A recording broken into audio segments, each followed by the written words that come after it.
I'm really playing around with the setup and the different lighting. Okay, so I want to share a story about me getting my remote job because a lot of people are always saying like, oh, you're so lucky you work remote and you can be anywhere, but they don't know what came before that and what motivated me to end up getting this job. So before I worked in digital marketing, I worked at a school district. I was there for about 3 years. I did accounting and I had done a lot of votes for the schools. I traveled to another district and I actually ran like a capital project vote. And I was actually hunted down from the superintendent at that school and they tried to recruit me to give me like 10 grand more. And at the time I knew where I worked. I dealt with like more school districts. I dealt with 13 instead of just one, and I thought there was a lot more opportunity for growth for me there, so I wanted to stay. But I was like, let me tell my business manager that I want to grow here so that if anything comes up, I can. And the way it kind of works with civil service is there's tests that you take, and then if you reach, you will be called for an interview. So fast forward, there was a job opening at my school for payroll, and it probably would have been a decent amount more money, and I had gotten 100 on the test. So I interviewed twice. I had 2 separate interviews for this job, and I ended up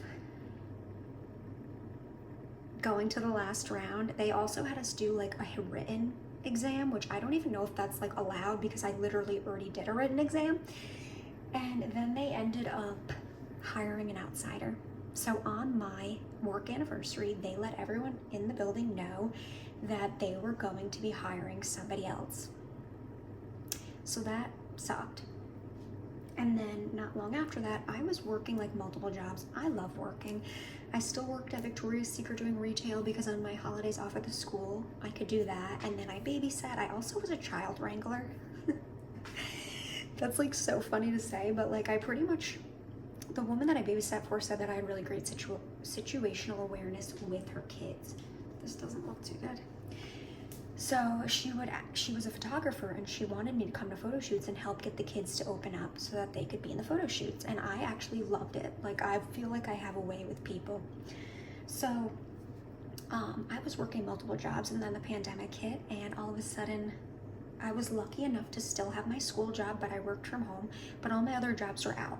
And a bunch of the people I was friends with who like barely worked at the time were out kayaking and making more money on unemployment than I even was working. And I remember being like so upset about that because it just didn't feel fair. But I tried to switch my mind and I thought, well, at least I can be home. There's people out there doing a lot, risking their lives and really putting themselves on the line with everything going on.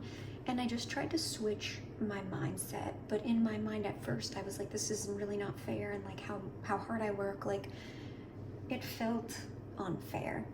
So what I did was I let that fuel me. All these things happened within like a short amount of time. So I let that fuel me. I went on LinkedIn. I was gonna pay for the monthly premium so I could message more people, but I was like, $65 a month. And then I'm like, no, it's gonna be worth it. But the first month was free. So I was cold messaging people. I was like, I really think I'd be a good fit for like these marketing jobs. I had no experience, but I had done my own stuff online in the past.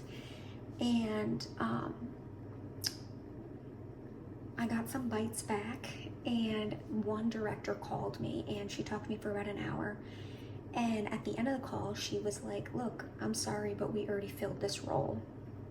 So hang in there.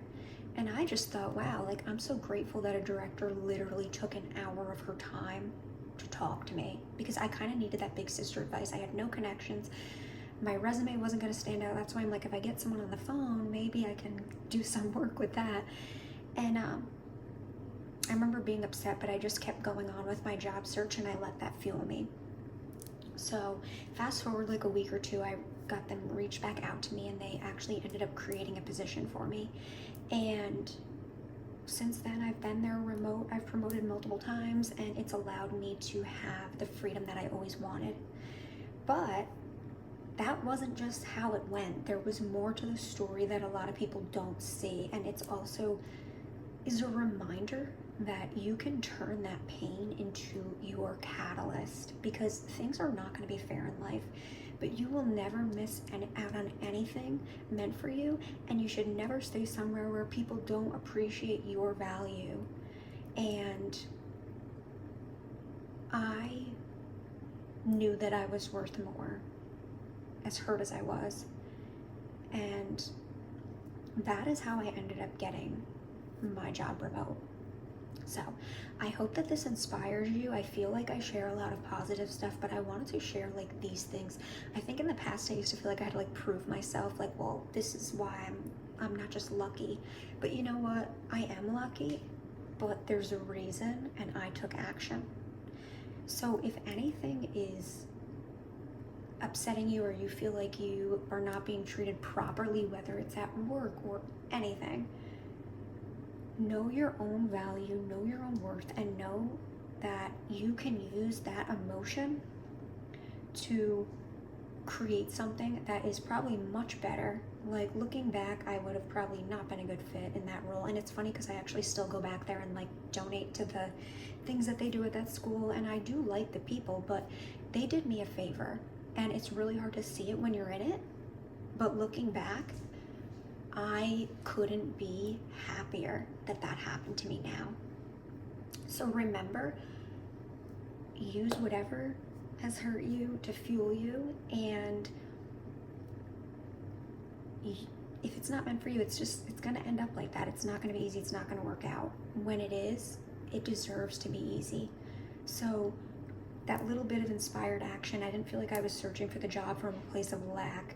That really propelled me, and that helped me move to Miami, and that helped me be home and be there when my family was, my great uncle was sick, and I was able to go help take care of him. My grandma, I was able to caretake for her while I was home and she was on hospice.